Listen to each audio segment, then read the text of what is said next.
Donc, je suis Sylvain Godard, je travaille pour Rockwell Automation. Je suis directeur des groupes contrôle, détection et sécurité des machines.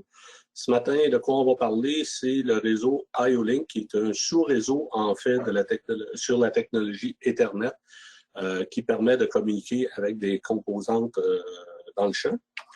Alors, l'objectif de tout ça, en fait, d'avoir des composantes qui sont intelligentes, c'est de pouvoir obtenir de l'information via ces composantes-là, du diagnostic et même de transférer, évidemment, pour le contrôle de la machine, des informations aussi à ces dispositifs-là pour que la machine produise de la bonne façon selon ce qui a été convenu.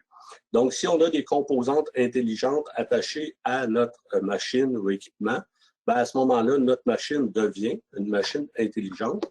Et par le fait même, si ensuite on continue à faire les niveaux supérieurs de connectivité de ce plan de fabrication-là vers le système MES de l'entreprise, ben à ce moment-là, on va avoir une entreprise 4.0 parce qu'on va être capable d'obtenir toute l'information sur la production, sur les fautes, sur les alarmes, les prédictifs, toutes ces choses-là. Alors, qu'est-ce qu'on dit? Qu'est-ce que c'est en fait qu'une machine intelligente? Une machine intelligente, c'est une machine de laquelle on peut recevoir de l'information en temps réel des composantes qui font fonctionner cette machine-là.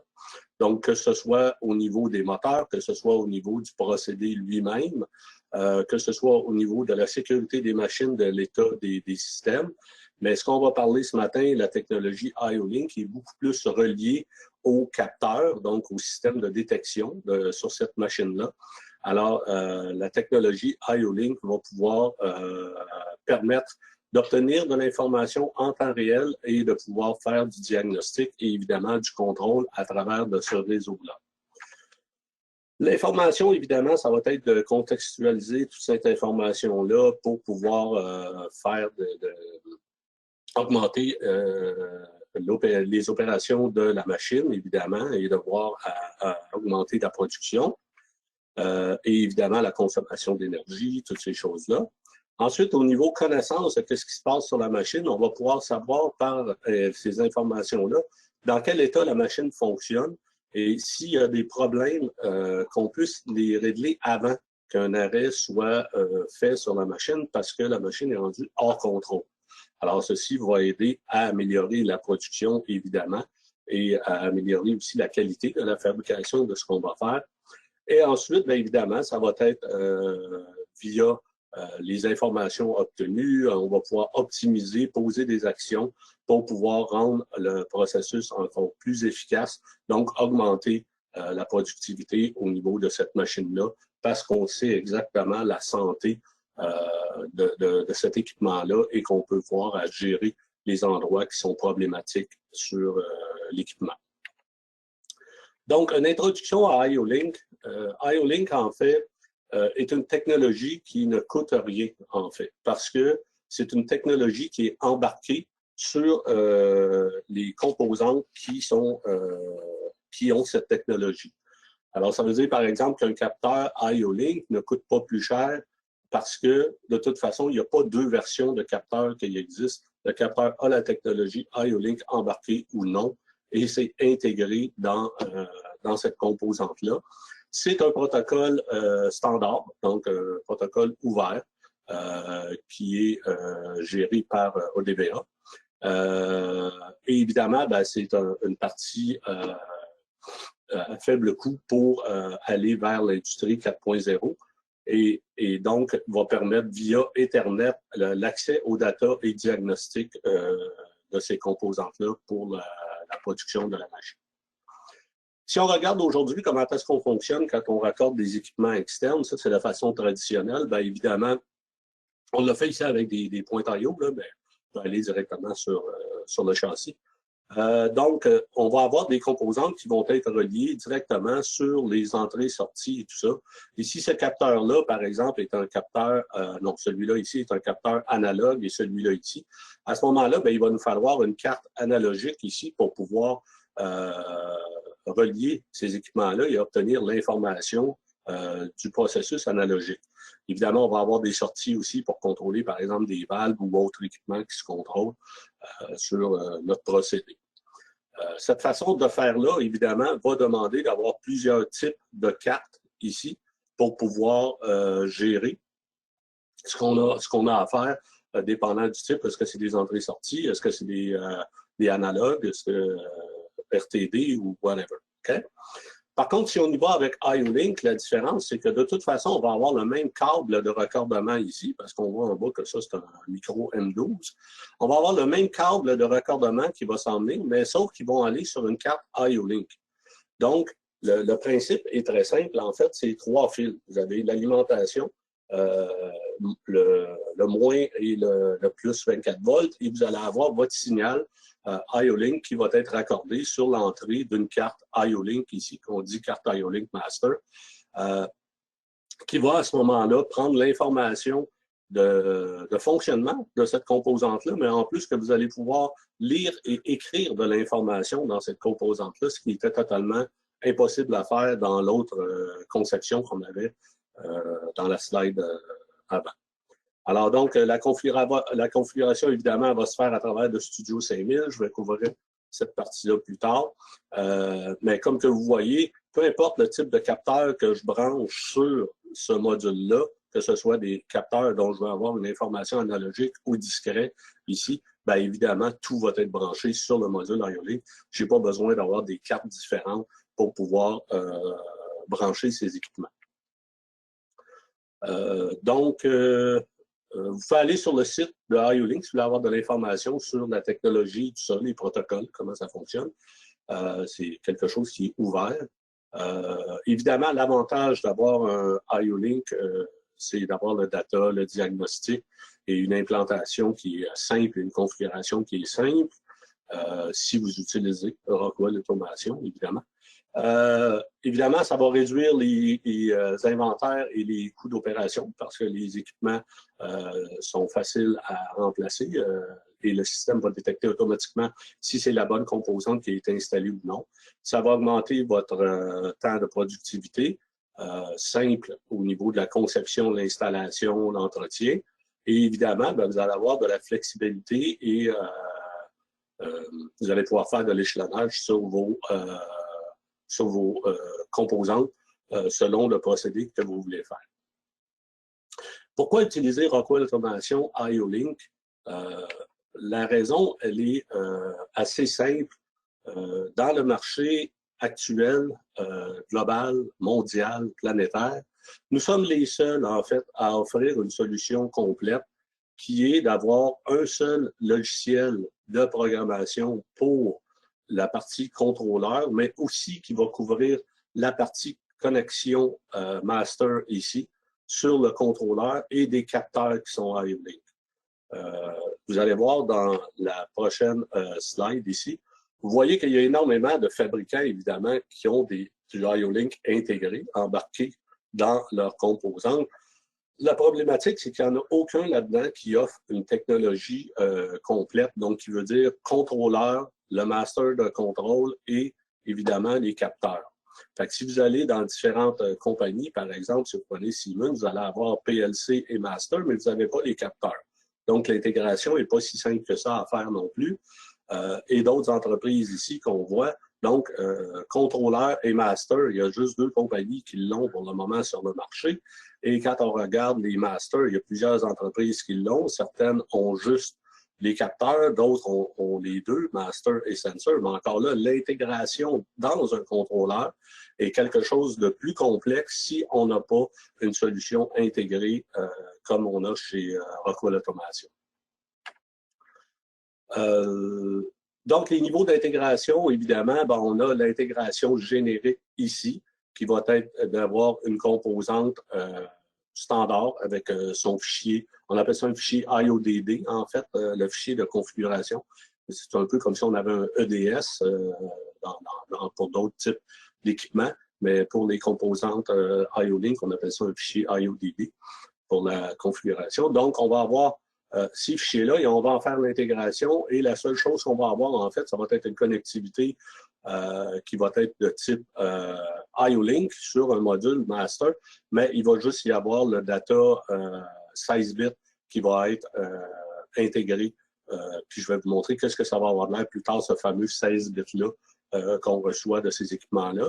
Si on y va dans la version Basic Integration, bien là, à ce moment-là, ça veut dire qu'on va utiliser un contrôleur de Rockwell avec un master de Rockwell Automation, mais on va utiliser des composantes de compétiteurs sur ce master-là.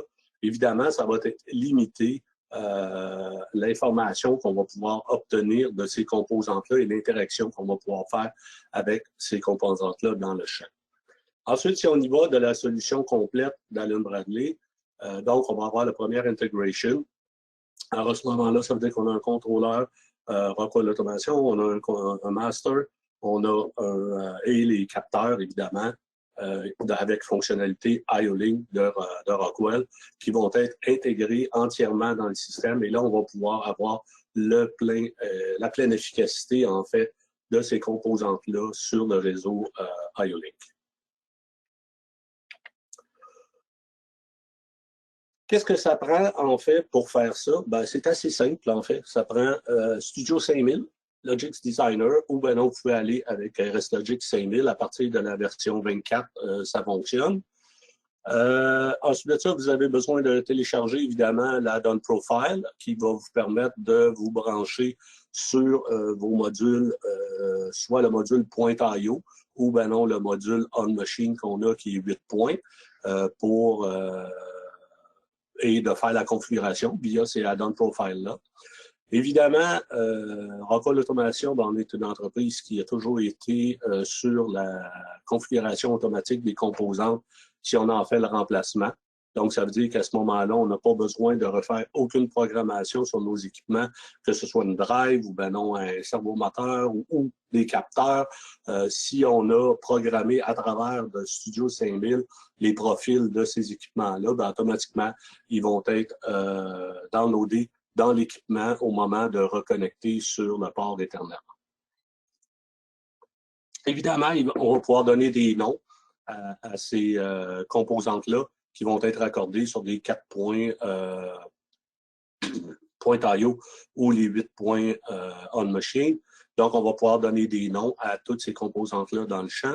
Et on va avoir aussi une corrélation qui est disponible, c'est-à-dire que est-ce que la corrélation est la suivante, c'est que si j'ai un programme et que mon capteur qui est raccordé n'a pas la même configuration à ce moment-là, on va dire quelle configuration qu'on prend au moment de programmer et de faire le commissioning et tout ça, quels paramètres qu'on prend pour travailler. Est-ce que ce sont ceux du capteur qu'on va utiliser ou ben non, ce sont ceux du programme qui a été établi pour travailler. Donc, on fait une validation de corrélation aussi avant de se mettre en mode run. Évidemment, les bénéfices, ben, on en a une panoplie ici. Je ne les dirai pas toutes, mais par contre, vous voyez que si vous travaillez avec Allen-Bradley, vous allez avoir tous ces bénéfices-là, okay, en utilisant une solution complète, donc contrôleur, master et capteur. Si vous utilisez des équipements de ce qu'on appelle chez nous nos Encompass Partners, donc ça veut dire des gens qui développent des produits qui se raccordent sur la plateforme de Studio 5000, Logix, à ce moment-là, vous allez avoir beaucoup de fonctionnalités qui vont avoir été développées pour ces équipements-là, contrairement à si vous utilisez un produit de la compétition où est-ce que quand c'est rouge, ça veut dire que vous n'aurez pas cette fonctionnalité-là. Il va falloir travailler d'une autre façon pour pouvoir arriver à intégrer ce capteur-là de la compétition. Donc, ça veut dire que ça demande évidemment beaucoup plus de travail, beaucoup plus de programmation et de développement avant de dire, bon, ben écoute, on a implanté la solution IO-Link et maintenant, tout ce qui me reste à faire, c'est programmer ma solution et on est prêt à partir. Les bénéfices de IO-Link, encore une fois, bien évidemment, Automatic Device Configuration, c'est la chose la plus importante ici. Si on a, par exemple, pour un capteur donné, exemple, actuellement, j'ai quoi? Bon, ici, Je peux avoir ce capteur-là qui est un capteur analogique sur lequel j'ai 2 set points que je peux aller programmer dedans pour me donner des on-off, par exemple un high and low, puis ensuite de ça, j'utilise la valeur analogique sur IO-Link pour traitement dans mon procédé. Ben, ces trig points-là, évidemment, s'ils ont été programmés dans le contrôleur, systématiquement, si cette composante-là demande à être remplacée, ils vont être downloadés dans la composante et le capteur est prêt à fonctionner immédiatement. On n'a pas besoin de programmeur, personne pour faire ça. On a juste à remplacer la composante.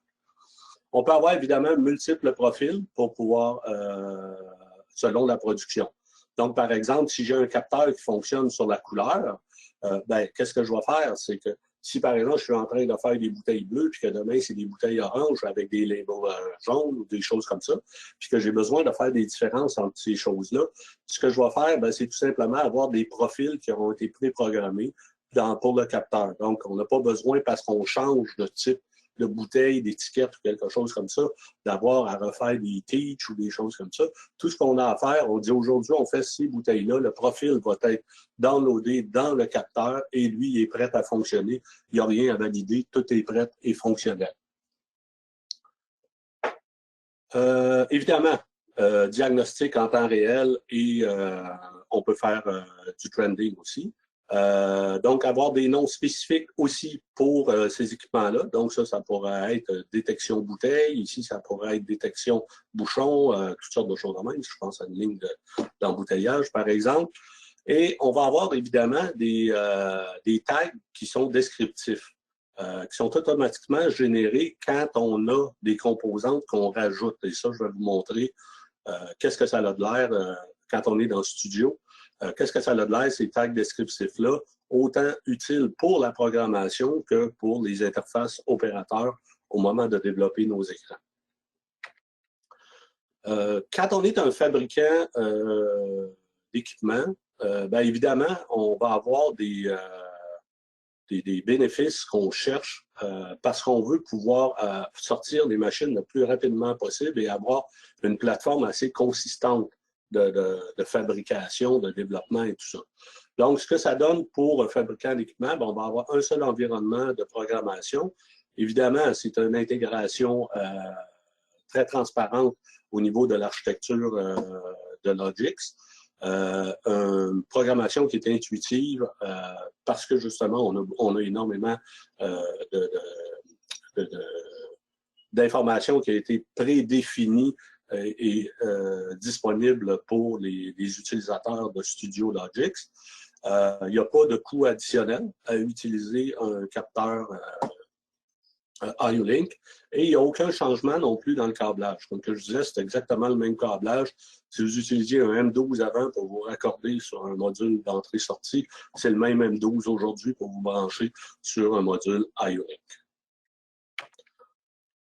Pour les utilisateurs, donc finalement les industries, l'avantage, évidemment, c'est que ça va être une solution qui est flexible au niveau d'échelonnage de la technologie IO-Link, donc selon les fonctionnalités qu'on a besoin.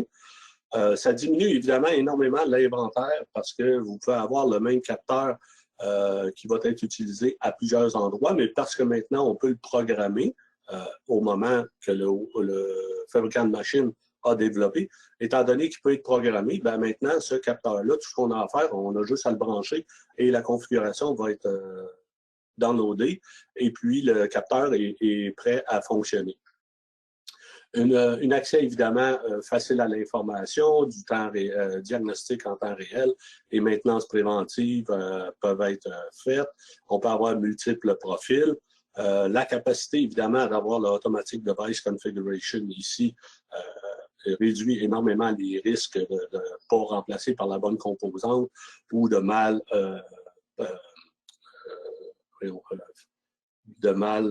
ajuster cette composante-là pour le fonctionnement. Automatiquement, la programmation va être dans le capteur. Restreindre évidemment les changements de configuration par le personnel autorisé seulement. Le personnel autorisé seulement. Et avoir évidemment les bonnes composantes sur la machine, s'assurer que, parce que dans IO-Link, ce qui est super important à comprendre, c'est que si j'ai mis un capteur, par exemple, tel numéro de pièce, on ne peut pas le remplacer par un autre numéro de pièce. Parce que ça ne veut pas dire que ce capteur-là va faire exactement le même travail qu'un autre, même s'il se branche sur un M12. Alors, on a la possibilité à ce moment-là de dire qu'on veut absolument avoir une détection de cette, on appelle ça key detection. Donc, on va avoir cette détection-là et que le capteur ne peut pas être remplacé par autre chose pour garantir le bon fonctionnement de la machine. Maintenant, le portfolio, les avantages et les caractéristiques de IO-Link. Donc, chez Rockwell, quand on est sur un système d'architecture Ethernet, évidemment qui est le modèle le plus adopté aujourd'hui, d'aller sur Ethernet. Donc, on a deux façons de fonctionner. C'est pour les composantes de champ qui vont être avec des faibles fonctionnalités. Ben, à ce moment-là, on va aller sur IO-Link parce qu'on n'aura pas assez de data à transférer pour dire qu'on est obligé d'aller vers Ethernet parce que quand on est vers Ethernet sur des composantes comme celle-là, c'est parce qu'évidemment, il y a beaucoup plus d'échanges qui doivent se faire sur le réseau, donc on doit avoir un réseau beaucoup plus performant. Alors ici, quand on n'a pas autant d'échanges que ça à faire entre la composante et le contrôleur d'information, de data, donc à ce moment-là, on va pouvoir aller vers un sous-réseau comme IO-Link. Juste un exemple de qu'est-ce qu'on peut faire, par exemple, la plupart des gens, probablement, si vous travaillez avec Allen Bradley, vous avez déjà vu ce capteur-là dans votre vie, un 42EF right side. Donc, si vous l'utilisez comme tel, seulement en entrée-sortie, bien évidemment, il n'y a pas grand-chose que vous pouvez faire avec ce capteur-là que de savoir il détecte pas, et d'avoir une lumière qui va allumer si jamais on a une marge faible, par exemple, pour la détection, parce que, par exemple, la lentille est sale ou quelque chose comme ça, ou il est mal ajusté. Donc, à ce moment-là, on va avoir seulement ça qu'on peut faire avec. Par contre, si on est sur IO-Link, on va pouvoir avoir son statut, évidemment, s'il est on ou off, si la marge, elle est basse, si la proximité du capteur, on a une alarme, parce qu'évidemment, on a une limite d'approche sur un capteur, autant qu'on peut être loin, autant qu'être proche peut être un problème aussi. La force du signal qu'on a, vous allez avoir ce qu'on appelle un location indicator. Ce que ça fait, ça, cette fonction-là, c'est que si vous activez cette fonction-là, les LED ici vont clignoter tous en même temps pour indiquer où se trouve ce capteur-là. Donc, c'est facile à savoir quel capteur qu'il est en faute à ce moment-là si on utilise un écran opérateur et puis qu'on a utilisé un faceplate. Vous avez juste, ou ben non, vous pouvez le faire par programmation aussi, là, ça c'est pas un problème, pas obligé d'utiliser le faceplate. Mais activité, le location indicator, à ce moment-là, c'est très facile de repérer quel capteur qui est en défaut et lequel qui doit être remplacé. S'il est mal aligné, évidemment, on va pouvoir avoir aussi cette information-là, par exemple avec des diffuses et des polarisés. La température interne de fonctionnement de ces capteurs-là, donc ça peut même nous fournir aussi une information ambiante. Si par exemple, la température normale du capteur est, je ne sais pas, moi je donne un chiffre comme ça, 35 degrés C, puis qu'à un moment donné, la température commence à monter à 37, 39, bien, ça veut dire que l'environnement aussi monte en température, donc ça peut vous donner un signal de problématique peut-être dans ce secteur-là qu'on a actuellement. Compteur intégré que vous pouvez activer aussi. Donc, il pourrait compter, par exemple, jusqu'à 100 et puis vous dire, bon, ben pop à 100, ça te donne un indicateur comme quoi qu'on vient d'en compter 100. Et une minuterie aussi qu'on peut activer, un timer intégré. Tout ça dans un aussi petit capteur que ça. OK? Évidemment, tous les autres capteurs qui existent ont des fonctionnalités de même genre, avec plus ou moins de caractéristiques qu'on peut aller lire, mais c'est toujours le même concept quand on est IO-Link. On devient autre chose que juste un capteur analogique ou juste un capteur digital. 871 TM, qui est une proximité, ben, vous voyez comme peut avoir, elle aussi, par exemple, son statut de sortie, la marge de détection. Donc, si, par exemple, on travaille avec un métal et puis qu'on devient instable, normalement, à 80%, on essaie d'avoir au moins une détection à 80%. Donc, si ça devient instable, on peut avoir un statut, on peut avoir une minuterie intégrée, des Leon, stretch. Puis, on peut avoir aussi la polarité qu'on va changer par programmation sur ce capteur-là. Donc, on va avoir la composante comme étant normalement ouverte ou normalement fermée par programmation. Maintenant, comment que ça fonctionne pour la question d'intégrer tout ça dans Studio et comment que c'est complexe à intégrer. Vous allez voir que c'est extrêmement simple. J'ai fait ces 5 prochaines slides-là qui s'appellent les 5 Easy Steps pour intégrer du IO-Link. Premièrement, évidemment, il va falloir que vous ayez le add-on profile pour aller avec le bloc que vous allez choisir pour être IO-Link. Donc, que ce soit le point IO 4 points ou bien non, le on-machine 8 points. Alors, vous téléchargez du Product Compatibility Download Center, le add-on profile que vous installez, puis vous démarrez votre Logix. Bon, ça, une fois que c'est fait, là, à ce moment-là, tout ce que vous avez à faire, vous allez aller choisir à ce moment-là, dans la création de module ici Ethernet, d'aller chercher le module que vous voulez. Comme là, c'est un 8 points on-machine, c'est un 1732E. Donc, je vais aller chercher ce module-là. Donc, on crée un nouveau module IO-Link Master dans l'arbre ici Ethernet. Il est ici. OK? La deuxième étape, ça va être de lui donner un nom à ce module-là, lui donner une adresse IP, et ensuite de ça, d'aller changer la définition du module, puis le mode des canaux selon vos besoins. Parce que même si c'est un 8 points IO-Link qu'on appelle, les canaux ici, vous voyez qu'actuellement, c'est tout sélectionné à IO-Link. Alors, vous avez l'option, quand vous entrez dans Change ici, vous avez l'option de changer ça pour étant soit Disable, comme quoi vous n'utiliserez pas ce port-là, qu'il est un port IO-Link, un port d'entrée ou un port de sortie. C'est vous qui choisissez qu'est-ce que vous faites avec chacun de ces canaux-là sur votre module. Donc, ça vous donne de la flexibilité au niveau d'application. Si vous n'avez pas besoin d'IO-Link pour une technologie qui, de toute façon, n'existe pas et n'est pas compatible, par exemple, activer une valve, là, à ce moment-là, ce que vous allez faire, vous allez mettre celui-là comme étant output et puis vous allez activer votre valve avec ce port-là, même s'il est déporté sur la machine. Ensuite, une fois que vous avez votre module qui a été créé ici, le 1732E, vous cliquez 2 fois sur ce module-là et cette fenêtre-là ici va s'ouvrir.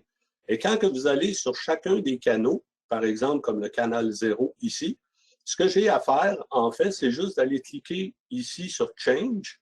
Et qu'est-ce que ça va m'apporter comme fenêtre? Ça va m'ouvrir cette fenêtre-là ici, où est-ce que vont se trouver les fichiers IODD.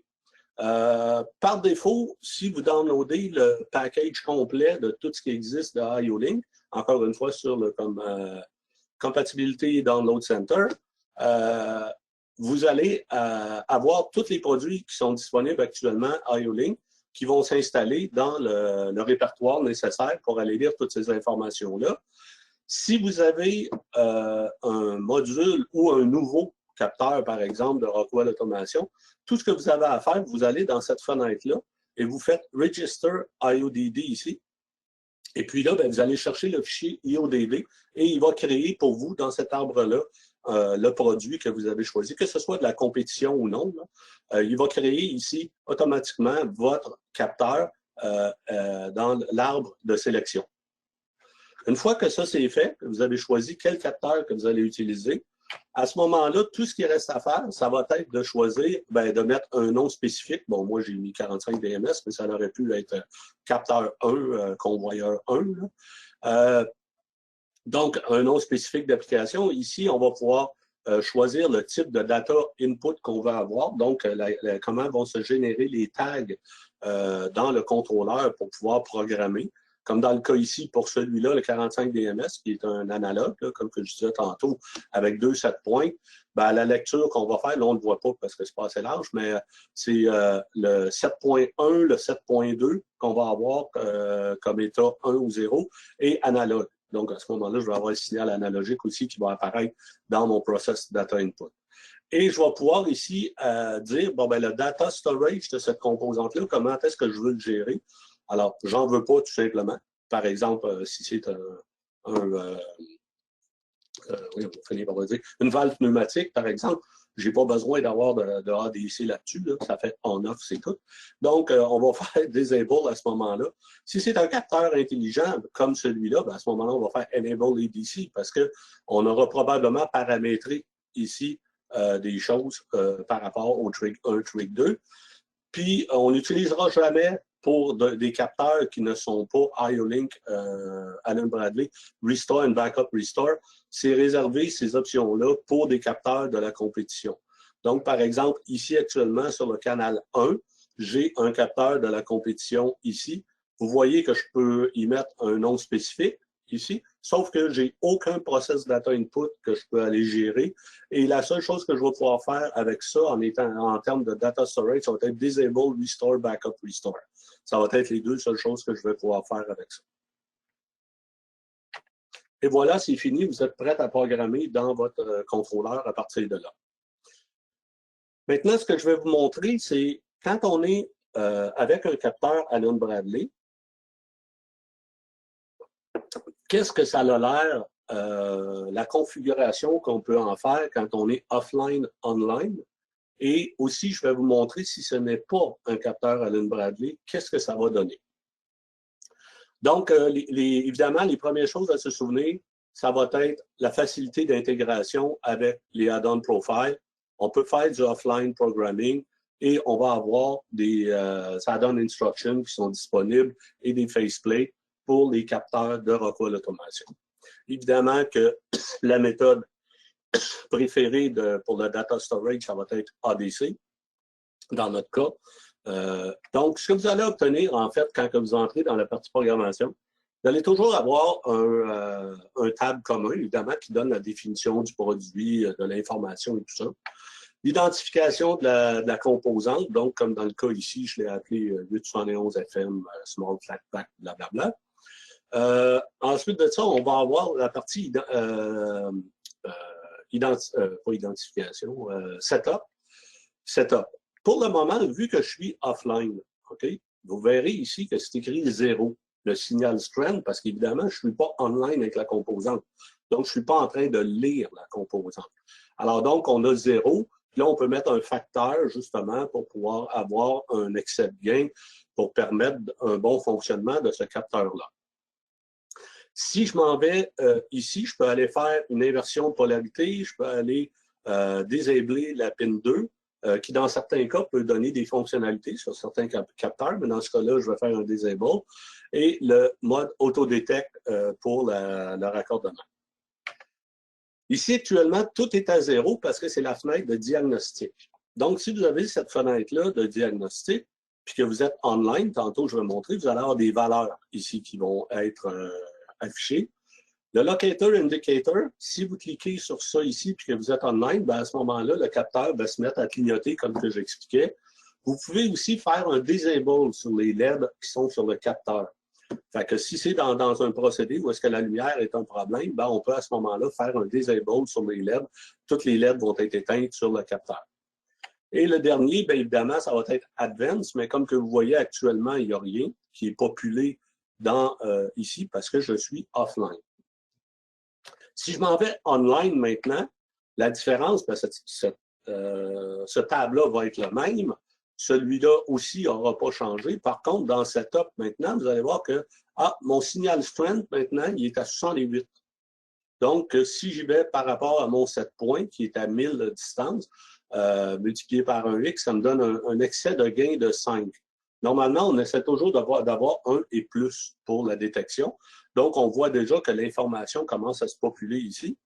Et ici, ben là, l'information est entièrement populée. Ça me dit que la composante, elle fonctionne correctement, qu'il y a 0 erreur sur le compte, il n'y a aucun malfonctionnement sur la composante. Et maintenant, ça a populé toute l'information qui est relative à ce capteur-là et les fonctions qu'on aura activées. Donc, dans le cas ici, par exemple, ça a combien d'heures depuis qu'il a été mis en service? Ça fait combien d'heures qu'il a été power-up depuis la dernière fois? Donc, ça veut dire que ça fait 290 heures que la machine est en marche. Elle n'a jamais été arrêtée. Le temps que ça dure pour la détection. Donc, chaque détection moyenne est de 4095 millisecondes. Entre les détections, c'est 584 millisecondes. La température interne et blablabla. Okay? Ça, c'est tout ce que vous allez obtenir.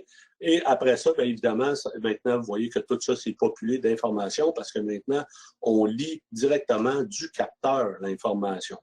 Quand que je vous disais tantôt que c'est super important d'avoir le même numéro de modèle, si vous avez le nom de produit ici, 871 FMMV, blablabla, F20X, 02X, si vous remplacez par un capteur qui n'est pas le même modèle et que vous avez activé, que vous vouliez avoir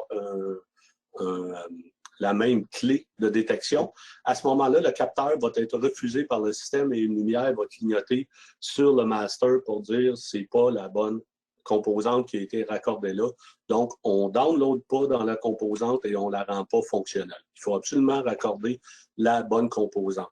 Donc, ça devient important à ce moment-là pour l'utilisateur de cette machine-là de garder en stock en permanence chacun des types de capteurs, s'il y a la technologie Ionic, chacun des types de capteurs en inventaire, parce que tu ne pourras pas accepter un modèle différent autrement que d'aller dans la programmation du contrôleur et aller modifier que maintenant on accepte un équivalent, par exemple, comme produit. Mais là, il n'y aura pas de ADC qui va s'appliquer. Donc, à ce moment-là, si le capteur a besoin d'être paramétré, il va falloir le faire manuellement, ce qui va évidemment créer beaucoup de problèmes. Un, à comprendre c'est quoi le problème. Puis si on branche un nouveau capteur, quelqu'un qui n'est pas habitué à comprendre que maintenant, il faut qu'il y ait un changement de programmation qui soit fait. Et évidemment, le temps d'arrêt de machine va être beaucoup plus long que si on utilise tout simplement de remettre le même capteur au même endroit. Si on s'en va avec un capteur de la compétition maintenant, vous voyez que je n'ai plus les 5 tabs quand que je suis offline ici. Tantôt, j'avais 5 tabs dans la partie d'en haut ici. Le seul que j'ai, c'est le Common. Et là, ben, la problématique de ça, c'est que je ne pourrai pas faire de offline programming.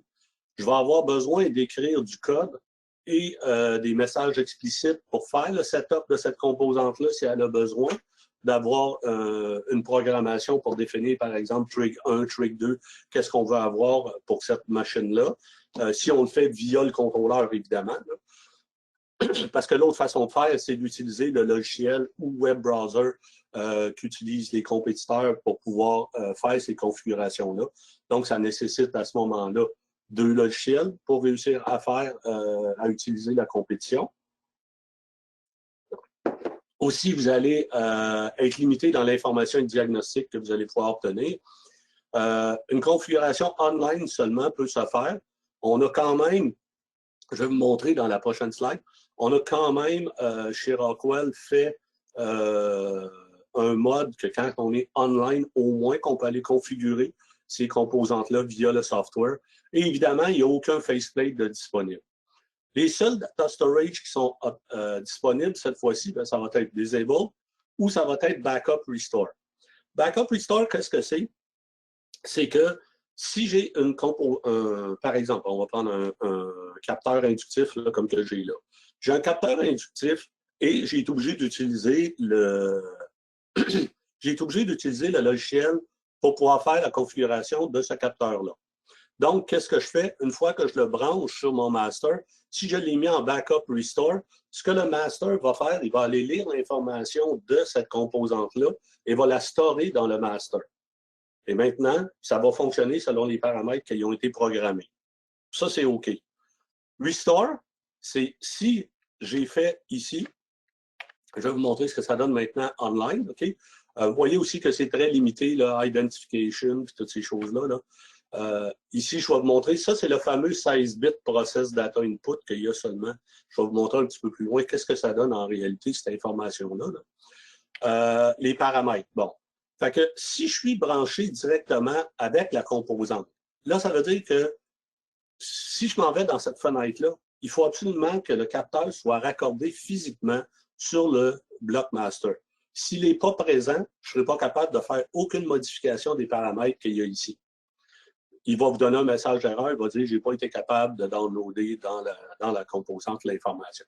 Si elle est là, par contre, que vous dites ben, « c'est pas 2500, cette pointe que je veux, c'est 2100, mettons », ben là, vous avez juste à entrer ici, là-dedans, faire 2100, et puis sortir de cette fenêtre-là, et maintenant, c'est le paramètre de fonctionnement. Si vous faites ça via cette fenêtre-là, et que vous êtes en mode Restore, ici, au lieu d'être Backup Restore, ce que ça fait, c'est que là, je vais avoir changé pour 2100 la valeur de fonctionnement. Si j'ai à remplacer ce capteur-là, on va, nous autres, mettre 2100 comme fonctionnement dedans parce qu'on a gardé l'information dans le master. OK? La problématique, c'est que t'as pas ça ressemble, on dirait, à une fonction ADC, mais ça n'en est pas une. Parce que si je perds le master, à ce moment-là, je perds tout. Parce que l'information de fonctionnement de ce capteur-là n'est pas dans le contrôleur. Elle est dans le master. Okay? Le contrôleur, ça, c'est le programme. Ça. Alors, si je veux avoir un équivalent de faire un ADC, par exemple, il faudrait écrire du code avec des messages explicites, puis envoyer dans cette composante-là, quand on se met en run, les paramètres de fonctionnement qu'on veut. Et c'est là que ça devient très compliqué, parce qu'en plus, si vous avez besoin de la remplacer, ça ne se restaure pas automatiquement non plus.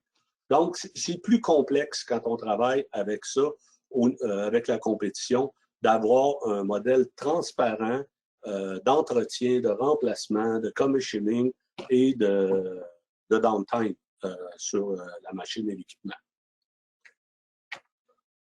Évidemment, ben là, si vous voulez savoir ce que veut dire ça ici, ces informations-là, et ça, c'est pas de notre faute, c'est comme ça que c'est publié électroniquement dans le capteur, il faut aller voir les documents du fabricant de ce capteur-là et aller voir le Detailed Device Status 1. Qu'est-ce que ça représente d'obtenir ces codex-là? Okay? C'est très complexe parce que là, il faut avoir la documentation à côté de nous autres pendant qu'on travaille. C'est pas évident.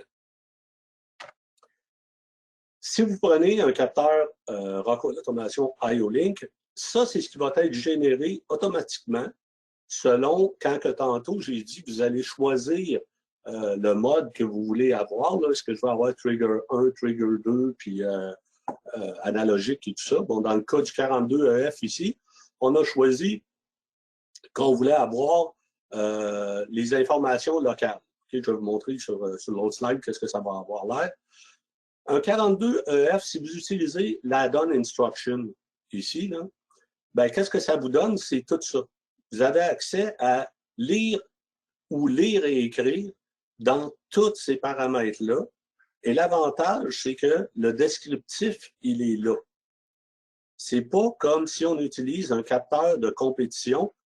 Si on utilise un capteur de compétition, ça va exister, là, ces choses-là. S'ils ont développé des add-on instructions, tout ça, ça va exister, mais ça va s'appeler data 1, data 2, data 3, data... Moi, je ne sais pas ce que ça veut dire, data 1, data 2, data 3. Fait que ça veut dire que je suis encore obligé d'aller chercher la documentation pour aller voir qu'est-ce que ça veut dire data 1, data 2, data 3 dans mon affaire. Donc, ce n'est pas aussi intuitif pour travailler. Alors, vous voyez que juste pour un 42EF, un petit capteur, là, vous avez accès à toutes ces informations-là sur lesquelles que vous pouvez faire du lire et écrire. Et ici, si vous avez des commandes de contrôle à faire sur cette composante-là, comme faire un reset, une commande, enabler la commande et tout ça, vous allez avoir aussi toutes ces tags-là qui sont déjà prépopulées pour faire la programmation. Ça, c'en est un exemple dans vos tags. Qu'est-ce qui est généré à partir de la liste, là? Donc, on voit que pour un petit capteur comme ça, un petit proximité 871 FM, que dans le tag list, on va avoir triggered, on va avoir margin, no alarm, proximité, gain et la force du signal. Donc, ça, c'est des tags qui sont déjà utilisables avec un nom utilisable dans la programmation. Et en plus de ça, avec le add-on instruction, que je vous ai montré pour le 42EF, mais cette fois-ci, c'est la version 871 FM, vous allez pouvoir utiliser les faceplates qui sont disponibles pour FactoryTalk View ME puis View Designer. Vous allez avoir ces faceplates-là ici qui sont super faciles à utiliser et qui vont vous donner les informations de fonctionnement de votre capteur ou si vous voulez le paramétrer aussi via ces faceplates-là ici. Si vous avez un capteur de la compétition, encore une fois, je ne dis pas qu'on n'a pas à l'utiliser des fois, mais il faut le faire des fois. Qu'est-ce qu'on va obtenir? Ça va être un 16-bit data seulement ici. Donc, 8 bits ici et 8 bits là sur un serial integer. Et qu'est-ce que ça représente, en fait, ces informations-là? Les deux ici vont être les deux bits-là, parce que ça marche celui-là et celui-là après. Là. Donc, ça, c'est data 1, puis ça, c'est data 0. Alors, ça va vous donner pour le capteur que j'ai en main ici en démonstration, le 7.1, le 7.2, et ça, c'est un process value, ça, qui est une valeur analogique du champ, en fait, généré par cette proximité-là. Évidemment, il n'y a aucun faceplate de disponible pour ça. Et ça, c'est le standard de IO-Link, en fait. Okay? Ce n'est pas nous qui font que tu as seulement 16 bits qui est rapporté. C'est parce que c'est le standard de IO-Link. Pour n'importe quel capteur, c'est comme ça. Donc, on rapporte les 16 bits. Et si on veut plus, ben à ce moment-là, il faut faire de la programmation, faire du code, puis des messages explicites. Ça, l'exemple de manipulation aussi qu'il faut faire, parce que là, moi, pour obtenir les vraies valeurs ici, j'ai été obligé de combiner ces deux registres-là ensemble. Donc, j'ai été obligé de faire ces 4 wrong-là ici pour pouvoir enfin arriver à avoir un 16 bits qui est utilisable pour présenter ceci. Donc, le process value est ça ici. Pour faire une analogie, en fait, de travailler avec Rockwell Automation versus une solution complète versus travailler Rockwell Automation et avec des produits de la compétition, l'analogie est la suivante. Quand on utilise dans notre milieu de travail un système comme Microsoft Windows, ben, le système d'opération, c'est Windows 10 et l'ordinateur lui-même. Les logiciels qu'on utilise, c'est Excel, PowerPoint, Word, etc. L'expérience de l'utilisateur, bien évidemment, c'est facile à utiliser.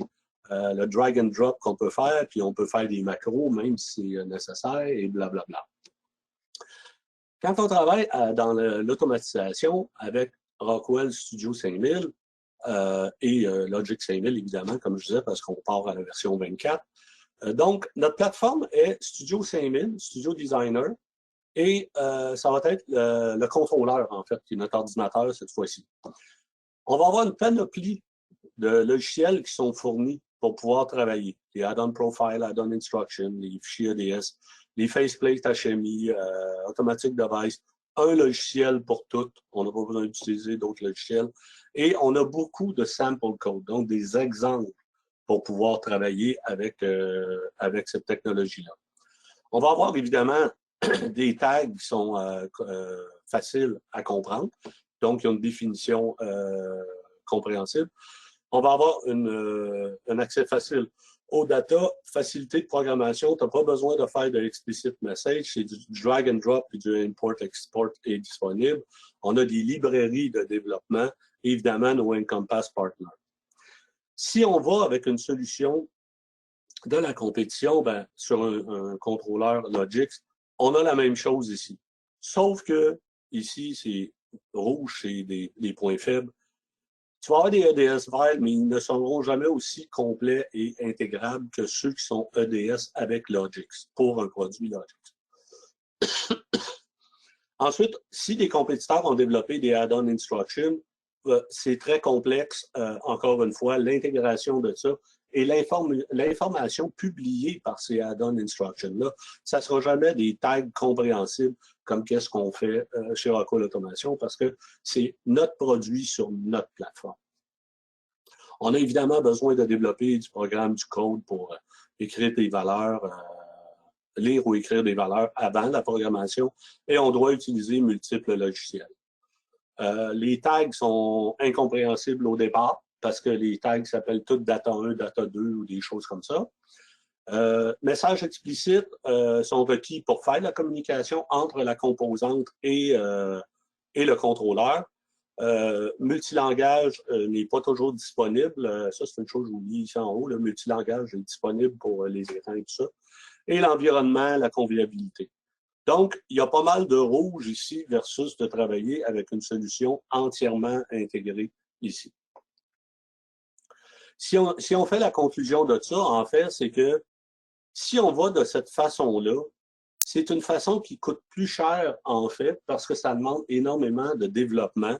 En plus, qu'on n'aura pas toutes les fonctionnalités qu'on demanderait d'un système IO-Link.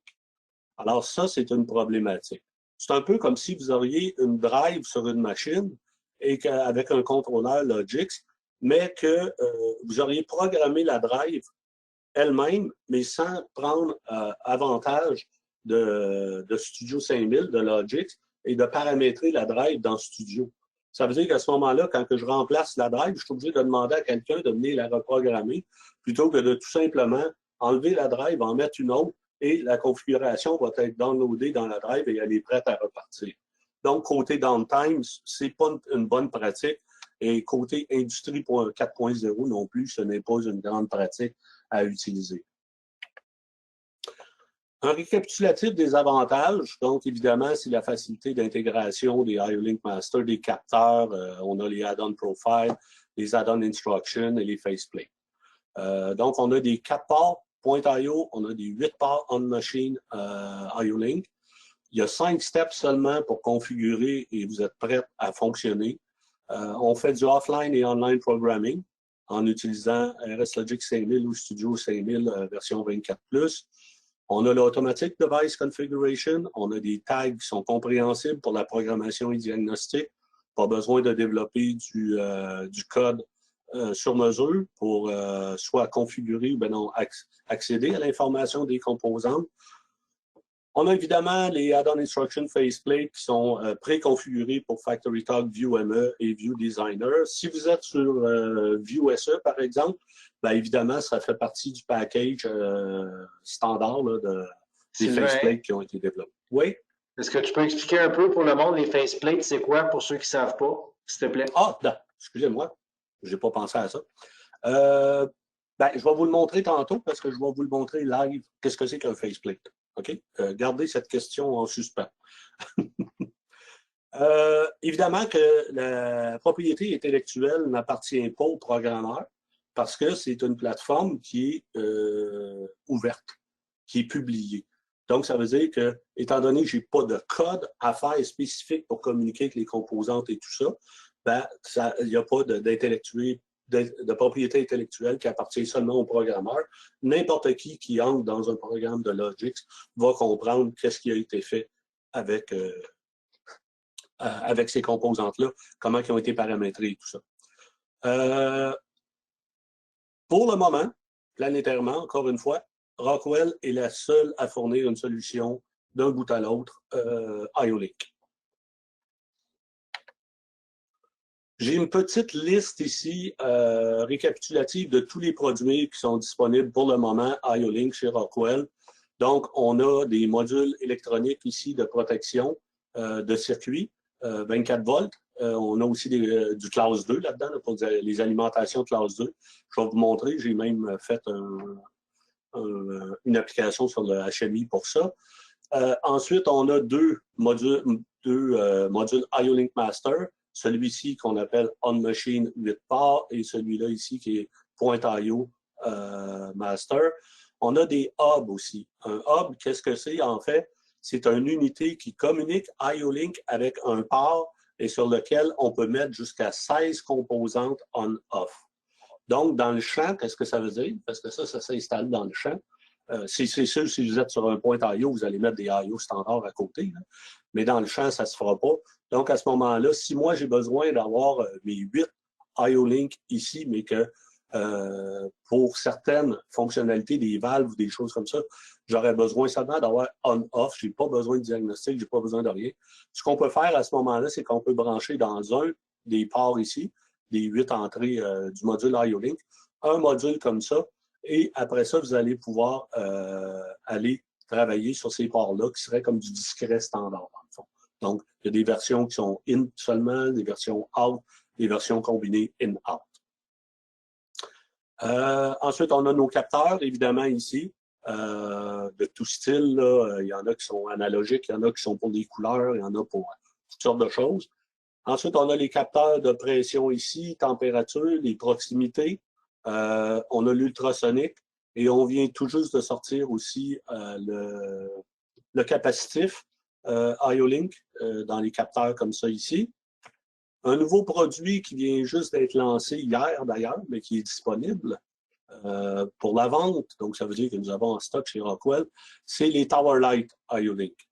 Donc, comment que ça fonctionne en fait, c'est que vous avez une base de montage ici. vous installez ce module-là IO-Link sur lequel se branche un connecteur M12 en dessous. Donc, encore une fois, seulement 4 pins, là, M12. Et vous allez communiquer ensuite avec vos modules ici et incluant un module de son. Que maintenant, d'ailleurs, on a un module de son qu'on peut enregistrer dessus pour pouvoir faire jusqu'à 3 sons dans le même module. Les modules ici peuvent clignoter ou être steady selon ce que vous envoyez comme signal via IO-Link sur le tower. Ça. On peut mettre jusqu'à 7 circuits là-dessus, donc jusqu'à 7 modules sur cette base-là IO-Link. Autres produits intelligents, ceux-là sont sur Ethernet. Bien, évidemment, on a le barcode reader ici, que je vais vous montrer là, tantôt. Donc, on a un barcode reader. On a cet équipement-là ici qui est un capteur 3D reconfigurable. Je vais vous expliquer tantôt en vous montrant la démo qu'est-ce que ça fait dans la vie, cette chose-là. Technologie RFID sur Ethernet.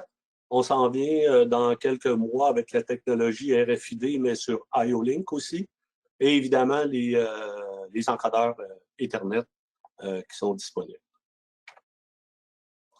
Donc, on a ici toute la famille des produits capteurs et connectivité disponibles pour faire du IO-Link.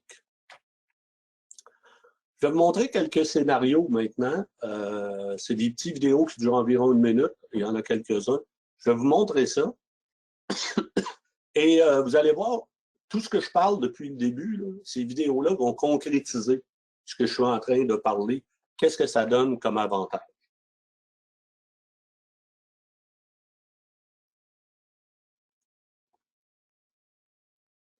On voit que le capteur est sale, donc il se détériore à la longue. Et l'opérateur peut recevoir sur son écran opérateur, s'il est équipé d'une tablette, comme on voit là, il va pouvoir avoir accès à l'information du capteur et donc de savoir exactement où est-ce qu'il y a le problème. Là, vous voyez qu'il a activé Location Indicator. Donc, en faisant ça, le capteur s'est mis à clignoter, alors il sait immédiatement lequel qui est en problème. En fait, il n'est pas vraiment en problème parce qu'il a été averti d'avance qu'il allait être en problème parce que la marge avait diminué de détection. Alors, à ce moment-là, il a juste fait un nettoyage et tout est revenu à la normale sans avoir d'arrêt de production ou d'erreur pendant la production.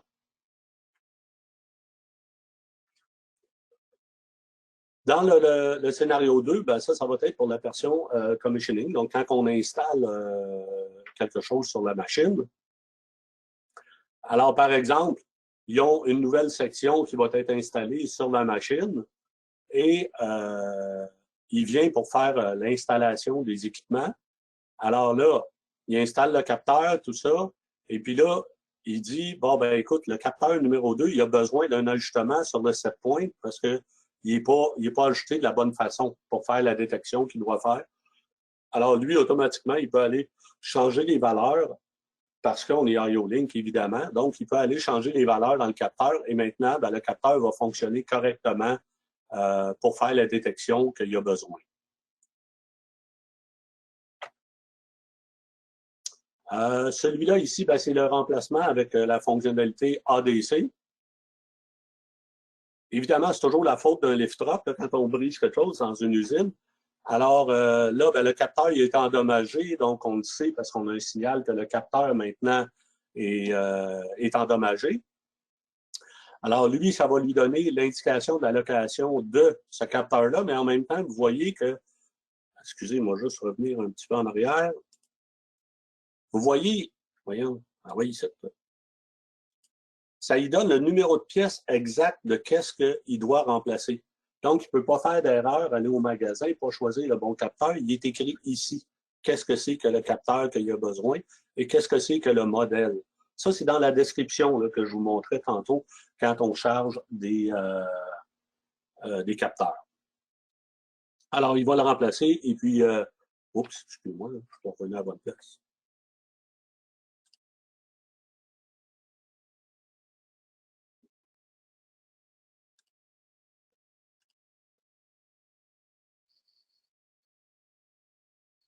Donc là, il remplace ce capteur. Automatiquement, le contrôleur va envoyer l'information au capteur. Une fois qu'il est détecté, et là, maintenant, il y a un statut vert pour dire que le capteur est fonctionnel. Et maintenant, c'est réglé, la machine peut repartir. Alors, ça allait diminuer énormément le downtime. Celui-ci, ça va être le product changeover. Donc, c'est le concept que je parlais tantôt, que si une journée, on fabrique un produit et que c'est une étiquette ou une bouteille de telle couleur X, ce qu'on peut faire à ce moment-là, au lieu d'avoir à faire des tiges, des ajustements sur les composantes, on peut directement aller faire la sélection sur ces... on va pouvoir downloader l'information pour pouvoir avoir le capteur qui fonctionne de la bonne façon avec les bonnes valeurs.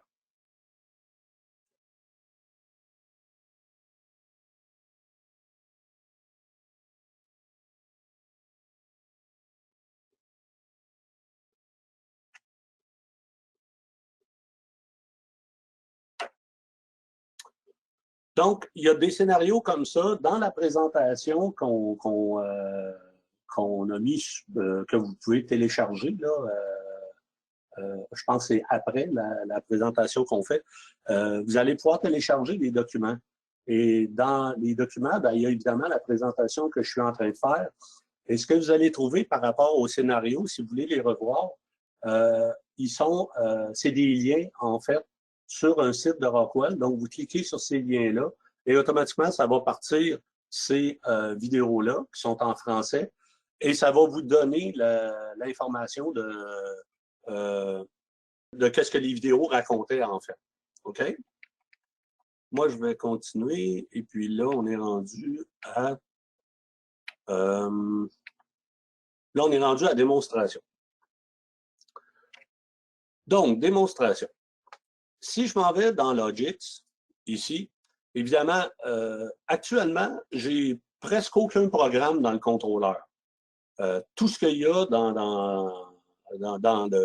le contrôleur actuellement, c'est tout simplement d'avoir ajouté des modules IO-Link comme ça ici, comme le 8 points, le 4 points ici. J'ai la caméra Swifty ici, qui est le capteur 3D, le barcode reader. C'est tout ce que j'ai là-dedans, j'ai rien d'autre pour pouvoir faire fonctionner. Vous voyez que pour certains de mes capteurs, j'ai installé ce qu'on appelle les add-on instructions. Donc, pour le 42EF, le 836P, qui est une pressure valve, le 871, bon, j'ai mis les add-on instructions qui vont me permettre à ce moment-là d'utiliser les faceplates qu'on va parler tantôt là, pour la personne qui demandait c'est quoi un faceplate. Okay? Au niveau des controller tags, ce qu'on voit, c'est que ici, par exemple, sur mon channel 0 de mon... ça, c'est mon module on-machine 8 points. J'ai 5... 1, 2, 3, 4, 5 informations qui nous est rapportées par défaut quand on crée la composante. Quand on allait ici, dans mon module, le 8 IOL, ce qu'on a dit, bon, ben moi, ce que je veux, c'est que ça rapporte telle information, par exemple. Ce capteur-là, ça sera pas long, il va loader parce que là, je dois avoir un problème de corrélation. Ça fait longtemps que j'ai ce démo-là en marche. Il doit y avoir des choses qui ont changé depuis. Enfin, donc, on a ces 5 paramètres-là qui apparaissent pour le channel 0. Donc, le trig 1, trig 2, la distance. Donc, en ce moment, si... alors, on ne le verra pas parce que là, il est en train de penser. Ça ne sera pas long. La fenêtre va apparaître. Et vous avez ça pour tous les channels ici. Donc, channel 2, je l'ai ici. Le channel 3, c'est sur ce channel-là que j'ai ma prox qui vient d'un compétiteur. Fait que je vais vous montrer qu'est-ce que ça donne comme information sur les 16 bits. C'est tout ce qu'on va rapporter comme information. Ensuite, on a évidemment le channel 4 qui est un autre capteur, et ainsi de suite. On va avoir toutes ces informations-là qui vont apparaître.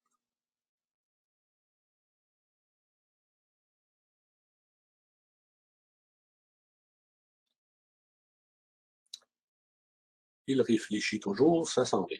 Bon, et voilà, c'était ça qu'il voulait avoir. Donc, je dis Use Project Value parce que moi, j'avais mis les paramètres dedans. Donc, quand que je m'en vais dans ma partie IO-Link ici, ça, c'est ce que je vous montrais tantôt, là, le tableau. Pourquoi que j'ai toutes ces informations-là qui me proviennent de mon channel 0, les 5 informations? C'est parce que ici, j'ai choisi dans mon process data input, si vous voyez, c'est écrit Triggered 1, Triggered 2, oups, excusez, la signal qualité, la distance, puis l'autre, c'est le score, OK. Ça, c'est un autre paramètre. Signal quality score, la distance et la qualité du signal. Donc, j'ai choisi ces 5 paramètres-là. C'est pour ça que j'ai 5 ici informations qui me proviennent de mon capteur. OK? Et vous voyez ici le chiffre là, 857, ou je ne sais pas trop, là. Là, je me mets devant le capteur, puis maintenant, je bouge ma main. Donc, cette valeur-là, elle change. Et je vais avoir mes trig points qui vont changer aussi en conséquence de ce capteur-là. Okay? Donc, ça, vous n'avez pas besoin de créer ça. C'est automatiquement créé pour vous quand que vous dites que sur ce canal-là, je veux utiliser ce capteur-là avec ces paramètres-là. C'est créé pour vous. Les autres informations additionnelles, c'est pour d'autres capteurs. OK? Et ça, ben, c'est l'exemple que je vous donnais tantôt quand que je m'en vais pour le 42EF, là, quand que je montrais tout ce qui était disponible avec la add-on instruction. Vous l'avez tout ici. Donc, ça, c'est tous les programmes tags qui sont localisés ici parce que vous avez installé la add-on instruction.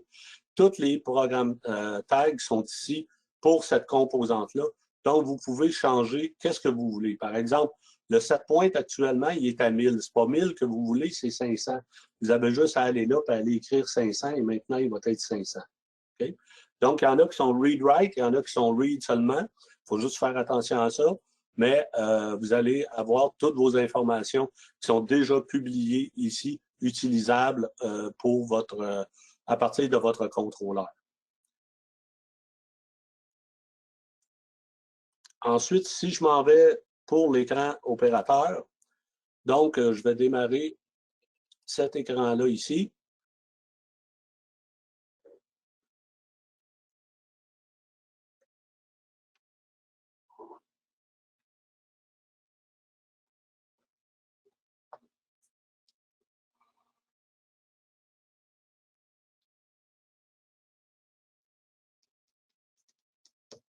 Ça ne sera pas long, ça va démarrer.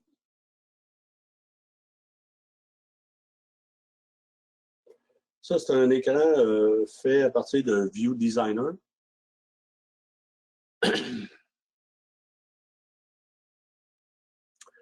Donc, comme que vous voyez ici, j'ai mon capteur 3D, j'ai mon barcode reader.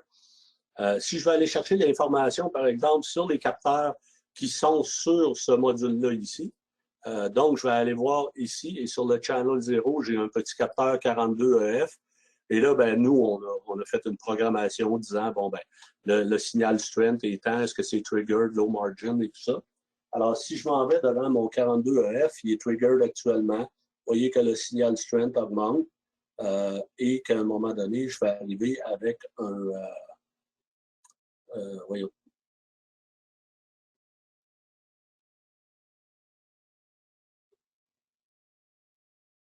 Bon, un low margin, vous voyez.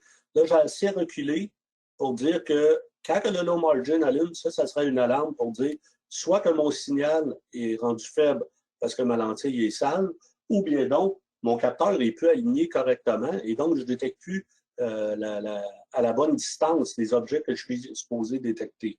Si je sors complètement de cette zone-là, ben à ce moment-là, tout se désenclenche parce que j'ai plus de détection du tout qui se fait. Okay?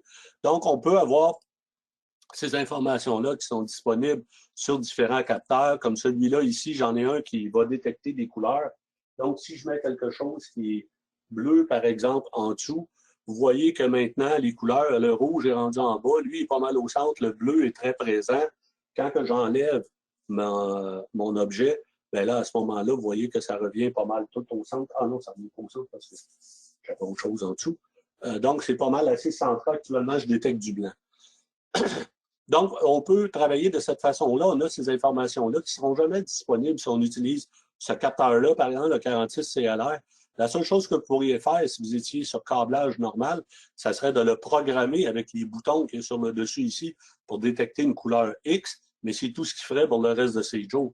Alors que, en travaillant avec IO-Link, là, en sachant que j'ai ces modèles-là ici, tout ce que j'ai à faire, si je dis, bon, ben maintenant, je détecte des bouteilles bleues, ben quand on détecte des bouteilles bleues, moi, ça me donne des valeurs, ça, ces fameuses bouteilles bleues-là du 46 CLR. Donc, à ce moment-là, ça va me rapporter l'information sur chacun des canals de couleurs. Et moi, je vais dire, ben, ce que je détecte, c'est du bleu parce que ça me donne cette quantité-là de lumière pour chacun des faisceaux bleu, vert et rouge. Si on va ici, le process data, donc là, on va voir les valeurs exactes de ces trois faisceaux-là, par exemple. Alors là, actuellement, je détecte toujours mon bleu. Vous voyez que les valeurs sont celles qui sont là. Maintenant, je vais l'enlever. Et puis, vous voyez que les valeurs ont entièrement changé puisque maintenant, je détecte du blanc. Alors ça, c'est de l'information qui est disponible avec... excusez, je me suis trompé d'endroit, c'était ici que je voulais aller. Avec avec IO-Link, qui ne sera jamais disponible si vous allez en version analogique. Si on va, par exemple, sur le module, le hub IO-Link, actuellement, oups, excusez-moi, je me suis trompé d'endroit, c'est pas là où je voulais aller. Dans celui-là, plutôt, IO-Link, non.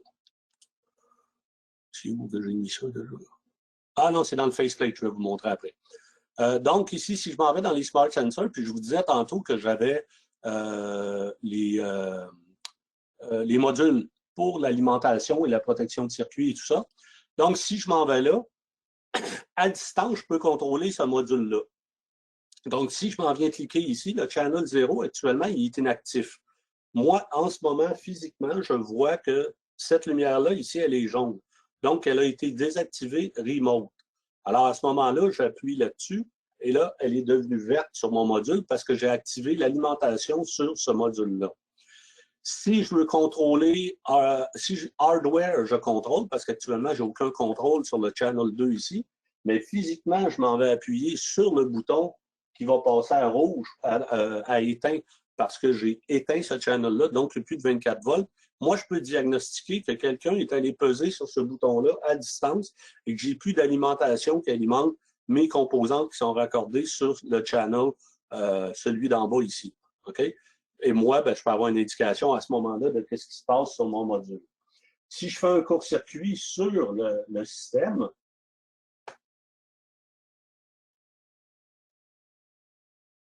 là, actuellement, j'ai créé un court-circuit, vous voyez, sur le channel 3.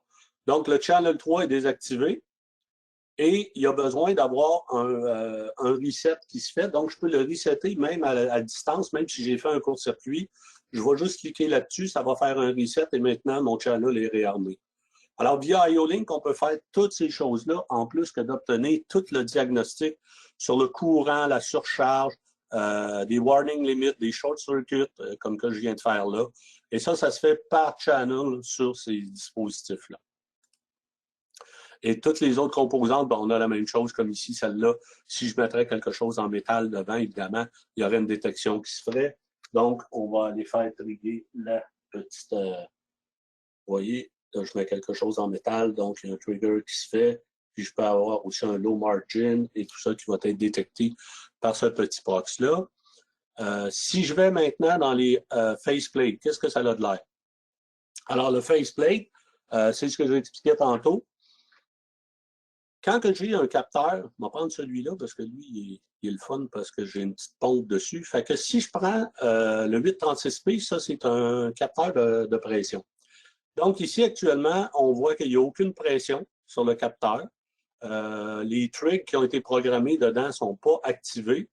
Je peux même changer mon scaling pour ma pression que j'ai dedans. c'est... OK, là, ici, je suis à 100, fait que ça veut dire que moi, je dois avoir... OK. Fait que là, je vais utiliser la petite pompe. Fait que là, on voit que la pression monte, OK, dans le dispositif. Si je veux faire un setup, j'ai juste à venir ici, puis maintenant, dire, bon, ben moi, la valeur maximum que je veux, c'est 10. Donc, je peux le paramétrer même. Ce que ça va donner, c'est que quand que je reviens ici, maintenant, je suis avec un trigger point de 10. Tantôt, il était à 100. Et là, quand que je pompe, ben là, je vais voir que mon... Ah non, là, j'ai sorti de la fenêtre, excusez. Là, je suis trigué sur les deux canaux actuellement parce que... Bon, on va le... Bon, OK. Là, je l'ai.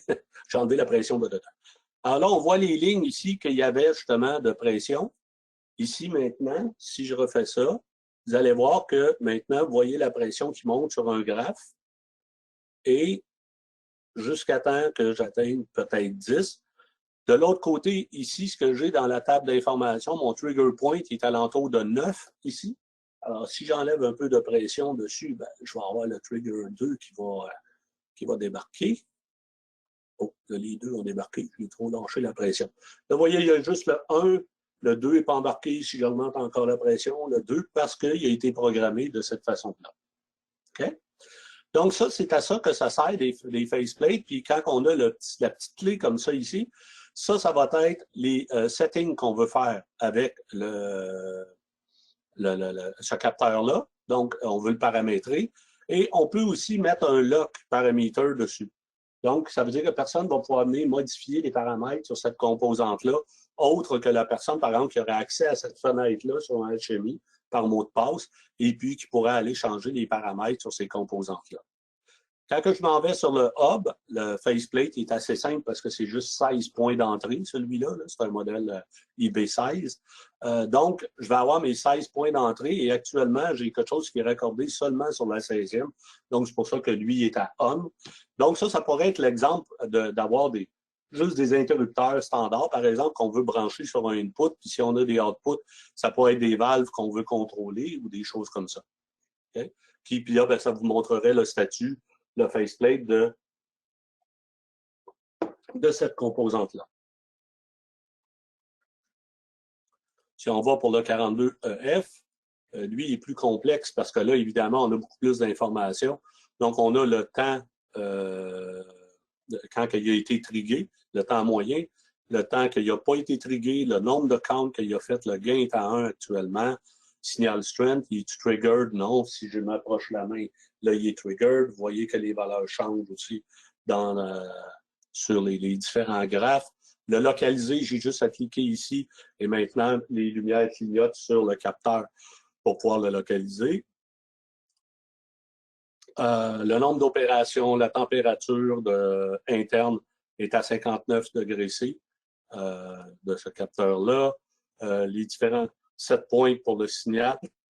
On peut aller le paramétrer aussi en cliquant sur l'outil ici. Et on peut aller paramétrer, évidemment, le capteur aussi ici. Donc, c'est quoi le 7 points? Est-ce que c'est 1000, c'est 500? On peut le paramétrer par là.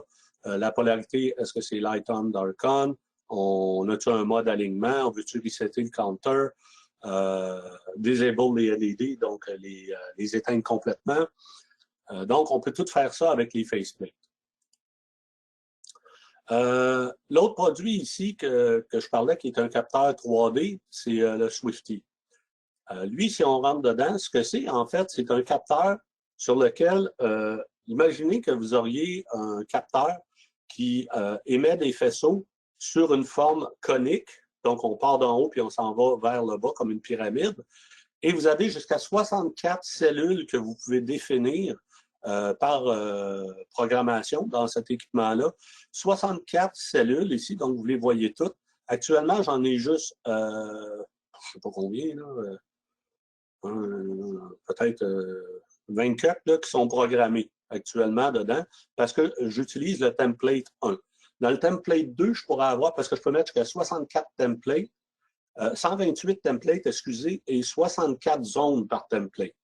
Fait que moi, je pourrais dire, bon, ben moi, je veux détecter des hauteurs, par exemple, d'équipement sur une palette ou des bouteilles dans une caisse ou des choses comme ça. Donc, si je m'en vais faire un trigger actuellement de ça, ça me donne ces valeurs-là, les cellules qui ont été définies pour le capteur. Et si je le bouge, que je m'en vais ailleurs, parce que là, les hauteurs vont toutes changer. Donc, vous voyez que maintenant, toutes les valeurs ont changé. Ça pourrait être, j'ai pas de palette, j'ai pas de boîte, j'ai rien, puis ça me donne ces valeurs-là. Puis quand que je m'en vais sur le côté comme ça, puis que là, j'ai une palette qui apparaît, j'ai toutes ces valeurs-là qui apparaissent. Donc ça pourrait être toutes des boîtes différentes sur la palette ou des pièces différentes que je dois détecter, des hauteurs, donc détecter la présence de ces équipements-là. C'est entièrement configurable comme capteur. Il faut y avoir seulement 3 zones. Hein. Puis vous dites, moi, là, ce que j'ai à détecter, c'est ça, ça, puis ça, puis il faut que je m'assure que c'est là. On peut le faire de cette façon-là. Donc, c'est un capteur qui est super intéressant, qui fonctionne sur Ethernet, configurable via un web browser qui est hyper facile à utiliser. Et on a des exemples d'applications comme ce que je viens de vous montrer de même. Là. Si vous voulez avoir les data values, si vous voulez faire même des vérifications de palettes, là, on peut faire des démonstrations. Donc, si vous avez des besoins là-dedans, juste faire appel à vos représentants Lumen ou conseillers de Lumen. Puis moi, à distance, je peux faire des simulations de ça pour vous montrer qu'est-ce qu'on peut arriver à faire avec ça et si on va réussir à le faire, votre application, en utilisant ce capteur-là. Puis il y a un autre équipement qu'on a qui est relativement nouveau, c'est un barcode reader. Donc, le barcode, en fait, il peut lire n'importe quel barcode là, qui existe dans l'industrie. Il peut en lire de couleurs aussi. Il existe des barcodes de couleurs. Et il y a évidemment des standards qui ont été établis de barcodes qui sont lisibles et certains qui sont non lisibles. Donc, il va lire tout ça. Il est capable de faire du 2D, 3D comme barcode. Et ce qu'il fait, en fait, c'est qu'il vous donne la longueur de la string que vous avez lu. Donc, dans ce cas-là, c'est un barcode standard, donc c'est 13. Et le type de code que j'ai lu. Donc, ça, exemple, c'est un barcode standard, là, comme on voit sur les tablettes. Là. Si vous auriez un QR code, ben là, il me donnerait un code différent de lecture, puis il me donnerait la valeur de ce QR code-là, qu'est-ce qu'il est et tout ça. Donc, ça, c'est un nouveau capteur qu'on a aussi qui fait la lecture des barcodes. Messieurs, est-ce qu'il y a des questions dans le public que je devrais répondre et que je ne suis pas au courant, que ce soit au niveau de Logix, que ce soit au niveau... À date, Sylvain, on a réussi à répondre à pas mal tout. Oui. Il y en a un qui me pose la question, peut-être que tu le sais, est-ce que IO-Link, il y a du développement qui se fait pour les micro 800? Pas pour le moment. Je n'ai pas de développement pour le moment. Non. Puis il y a quelqu'un d'autre qui nous a posé la question, est-ce que c'est possible d'importer l'information qu'il y a dans nos capteurs, tu sais, qui est dans les choses, sur un fichier genre Excel ou une affaire comme ça, aller chercher la programmation, importer ça? Importer. À partir de Logix ou du capteur lui-même? À partir de Logix. Ben, à partir de Logix, tu l'as quand que tu vas faire ton importer, exporter, pas importer. Exporter peut-être, non? La personne voulait importer l'information. Je sais qu'on peut le faire avec certains d'autres manufacturiers. Se demander si on peut le faire avec Rockwell, aller chercher l'information. Ben, c'est sûr que tu peux via Logix parce que tu as toute l'information qui est là. Donc, tu peux faire un export en Excel, par exemple, de tes tags, de ces valeurs et de toutes ces choses-là. Ça, tu peux faire ça. Je ne sais pas si ça répond à sa question. Je pense que oui, ça répondrait à sa question. Comme toute la programmation, la configuration. Ah ben non, mais de toute façon, si tu as fait une configuration dans ça ici, OK? Automatiquement, si tu as configuré ton capteur pour voyons, OK, m'en choisir un, mettons. Là où OK, si je m'en vais là, par exemple, automatiquement, si j'ai fait quelque chose ici, que je suis allé mettre ça, que je suis allé mettre, pas diagnostic, ben offline, là, mettons, là, que j'ai arrêté de faire des modifications et tout ça, tout a changé ici dans les tags du contrôleur automatiquement. Là. parce que ça va être les valeurs de travail. Donc, si moi, n'importe quelle modification que j'ai faite, par exemple, je vais aller modifier le 42EF, OK, ici, bien, ce qui va arriver, c'est que si je change son set point à 500, ici, ça va devenir 500 là, comme valeur. Donc, si on exporte les tags, systématiquement, tu vas avoir le tag qui s'appelle Sensor 40, ben, qui va être regroupé là, sous 42EF Channel Number. Puis automatiquement, pas 42EF Channel Number, excuse, sous Sensor 42EF. Puis automatiquement, tu vas retrouver ce tag-là ici qui s'appelle Sensor EF Current Set Point, puis il va être à 500. Tu comprends? Ça va être dans un format de fichier Excel. Sylvain, moi, je crois que la personne voulait parler que lorsqu'elle fait son mapping actuellement, souvent elle le fait en version un peu comme générique avec un document Excel qui importe les tags de sa machine ou les capteurs de sa machine. Contrairement à nous, qu'on vient le mettre directement dans notre configurateur de Adobe Profile. Dans Studio, tu peux faire ça. Ben oui, tu peux avoir un fichier Excel dans lequel tu as créé tous tes tags avec les valeurs, tout ça. Puis après ça, tu vas les importer dans Studio. OK, je comprenais mal la question. Donc, tous ces tags vont être importés. Ça serait dans le cas, exemple, s'ils développent pour des capteurs de compétition ou quelque chose comme ça. Si c'est des capteurs de Rockwell, ben là, c'est parce qu'il va falloir maintenir le... non, s'il veut créer ses propres tags, puis après ça, les linker à nos tags, oui, il peut le faire aussi. Oui, c'est vrai. OK. Il peut les importer de cette façon.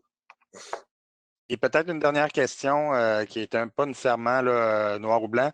Le temps de réponse des capteurs sur le réseau IO-Link.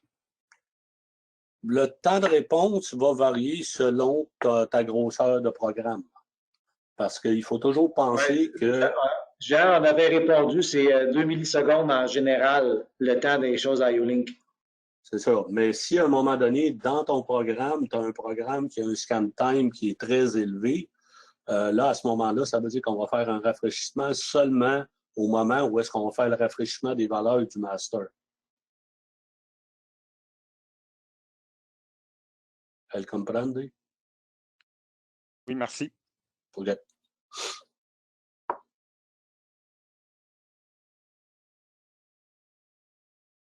Pas d'autres questions?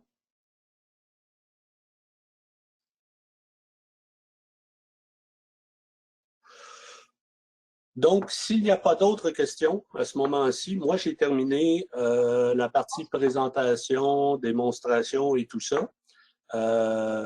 Jean-Vincent, je pense... Sylvain, il y a une question. Oui. La personne nous parlait, mettons, j'essaie de comprendre, là, la distance IO-Link et le capteur RPI, puis il parle aussi de Link carte 769. J'essaie de comprendre sa question. Il y a plusieurs questions. Je peux répondre. Premièrement, il y a la distance entre le capteur et le bloc. Donc, on parle d'une distance maximum de 20 mètres normalement entre le capteur et le bloc. Oui. Par la suite, pour ce qui est du RPI, ben, c'est un peu ce qu'on a répondu tout à l'heure. On peut aller jusqu'à 2 millisecondes. Souvent, ça va dépendre de la configuration et du nombre de master. En version Point.io ou en version avec la carte 1734, on parle minimum de 4 millisecondes habituellement, mais si on a plusieurs cartes, on peut être plus long. Oui. Comme par défaut, nous, quand on crée le bloc chez Rockwell, c'est 20 millisecondes, mais ce RPI-là, il est ajustable de 2 à 750 millisecondes. La chose qu'il faut savoir, c'est que si tu es en deçà de ton RPI, de ton contrôleur, ben là, à ce moment-là, tu ne prendras pas tout le temps l'information.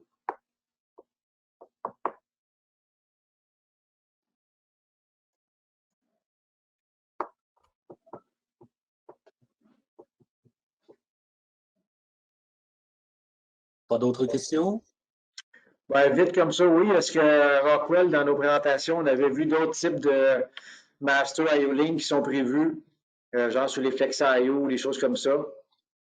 Ça se parle, mais je n'ai pas encore de développement. Il y a deux choses que je prends en note sur lesquelles je vais m'informer. Et si vous avez le nom des personnes là, qui ont posé ces questions-là, c'est Micro 800 IO-Link. Je vais vérifier parce que je sais que ça s'est parlé, mais je ne sais pas où on en est là-dessus. Puis, Je peux vérifier aussi pour les Flex.io s'il y a un projet pour aller vers IO-Link. Et il y a une version Armor Block comme en 1732 qui est en développement actuellement pour avoir 16 points. Mais Ah oui, c'est vrai. Ouais. Mais j'ai pas de date non plus, c'est ça. Non, j'ai pas encore de date pour ce bloc-là. Puis il y a quelqu'un qui demande, est-ce qu'il y aurait un outil pour évaluer la charge sur un PLC si on utilise 200 capteurs en mode IO-Link? Oui, ça peut se faire. Il faudrait référer à Richard Martel pour ça, parce qu'il existe un calculateur. Là. Dans IAB, on peut le voir? IAB, lui, il va te donner... Oui, IAB va le voir. Oui, c'est vrai, parce qu'il va tenir compte du RPI plus l'alimentation. Fait qu'il va te donner l'analyse de ces deux choses-là. Ouais.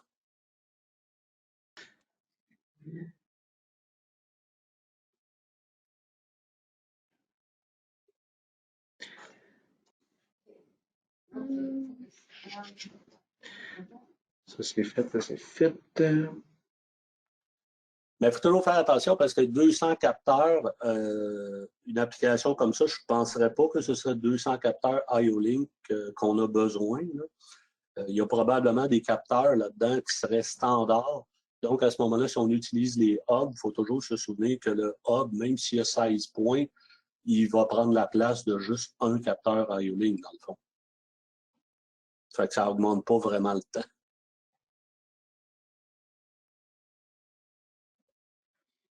On m'a demandé ici, est-ce qu'on peut lire mesurer le courant d'une sortie IO-Link ou c'est seulement dans les éléments? Tu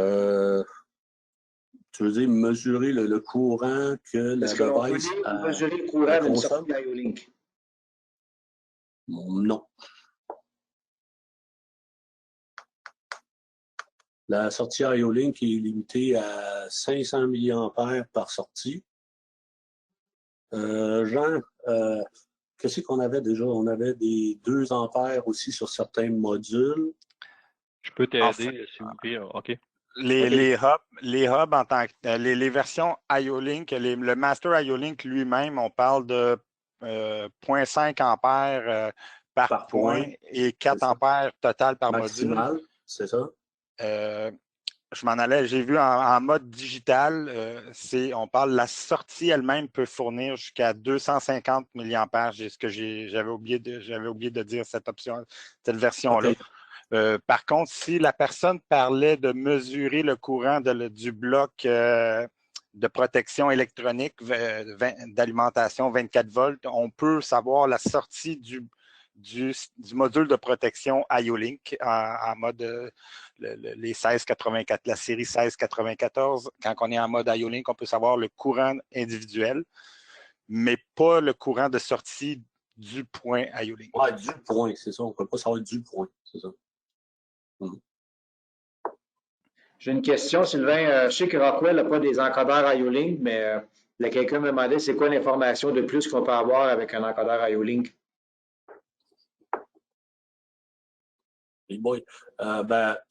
Personnellement, je n'utiliserais pas ça parce que ça ne sera pas vite. Là. Un encodeur IO-Link, il ne faut vraiment pas que tu ailles un procédé rapide vu le temps de lecture. Mais tu n'auras pas plus d'informations qu'un signal AB ou quelque chose de genre. Ça va être un nombre de pulses qui va être rapporté. Il va savoir qu'il communique avec ou pas. Le grand avantage de ça, c'est qu'au lieu d'utiliser une carte d'entrée high-speed, on va utiliser une carte d'entrée IO-Link qui va être plus ou moins standard et le câblage va être plus simple. Oui, ça c'est certain, mais par contre, tu ne peux pas appliquer ça dans quelque chose qui a besoin de rapidité. C'est pas possible. En Ethernet, on peut le savoir si tu es connecté ou déconnecté aussi, là, ça c'est certain, parce que tu vas avoir un fault connection si jamais que tu perds ton réseau. Mais par contre, l'avantage, c'est la vitesse de com là, qui existe.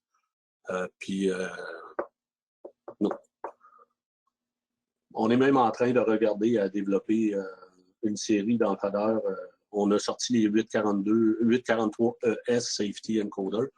Puis on est en train de regarder à développer une série 843E pour avoir plus de fonctionnalités et programmation, paramètres aussi sur un encodeur Ethernet. qu'on n'a pas avec les 842 actuellement. Tantôt, Sylvain, on parlait des outputs là, sur IU-Link. La personne voulait savoir mesurer le courant, savoir comme est-ce que son contacteur est en train de brûler parce qu'il tire plus de courant qu'il est supposé en tirer. C'est un exemple de question. Non, ça, je ne serais pas capable de lire ça.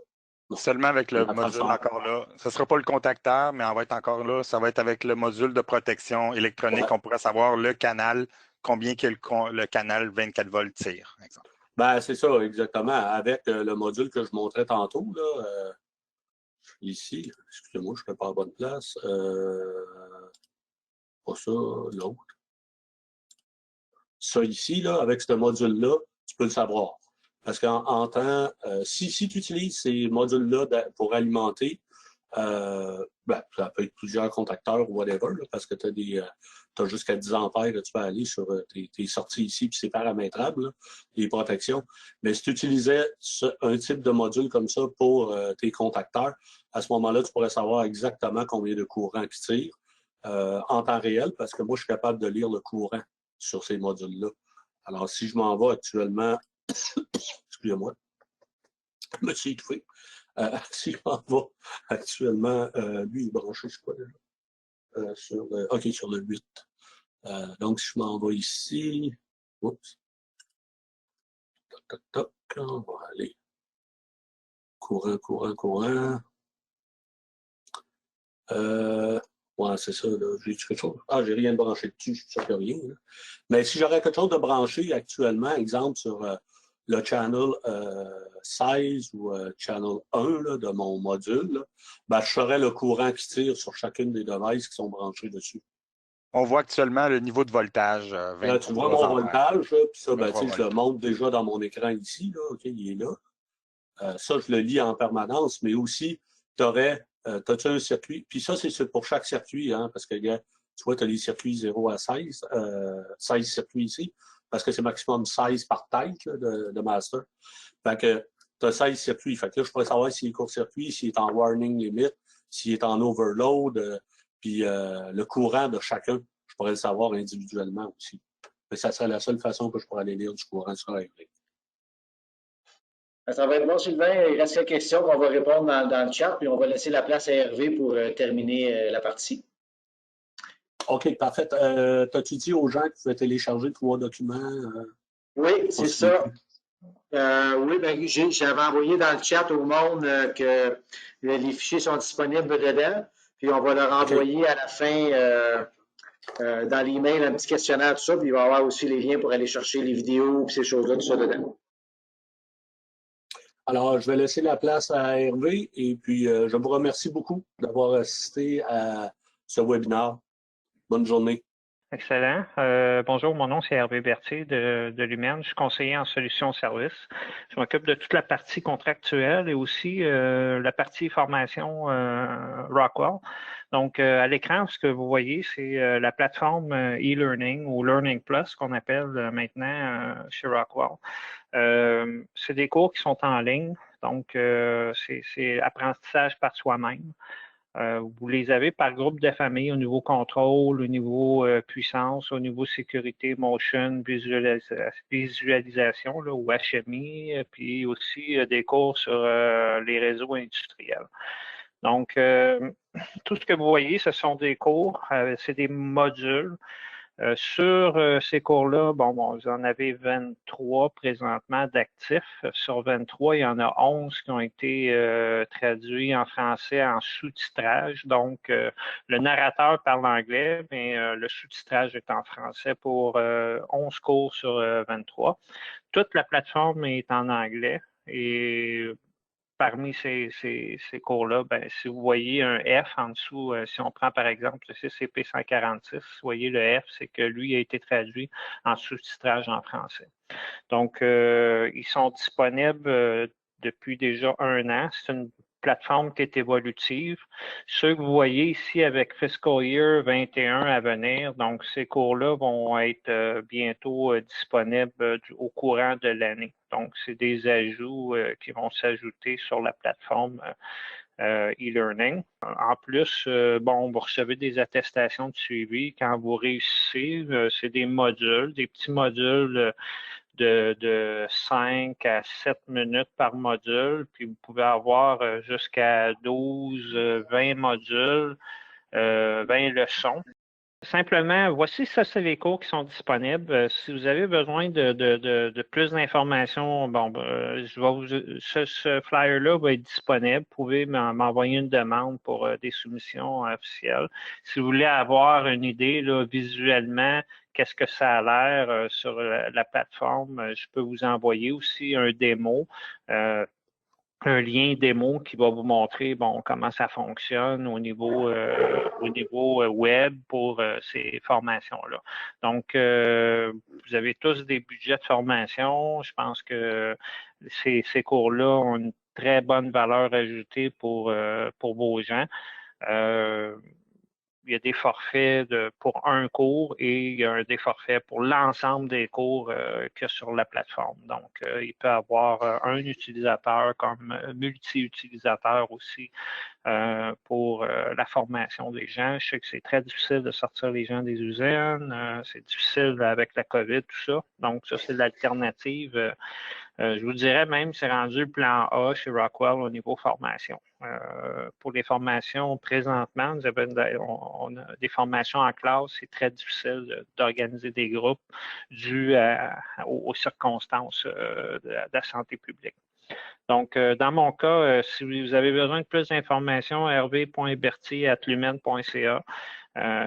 Puis je peux vous envoyer via le chat la présentation pour toute la partie formation e-learning puis virtuelle. Il y a certains cours, si vous voyez un V là, dans le bleu, là, un V, c'est que ce cours-là va se donner à une date aussi en virtuel, seulement en anglais par contre. Mais il va y avoir un technicien virtuellement derrière son laptop qui va pouvoir donner le même cours et vous allez pouvoir poser des questions. Sinon, la plateforme Learning, ça veut dire e-learning, ça veut dire apprentissage par soi-même. Si vous n'avez pas d'interaction avec personne, c'est un module, puis vous suivez les modules. Il y a des petits tests de rappel à chaque module. Donc, vous pouvez évaluer toutes vos connaissances tout au long du cours de formation. Vous avez des petits mini-tests. À la fin, vous avez un test complet qui couvre le cours au complet. Puis vous devez avoir 80% de réussite pour obtenir votre attestation de suivi. Alors, dans mon cas, c'est tout. Merci. Je remercie beaucoup tout le monde. Merci Hervé.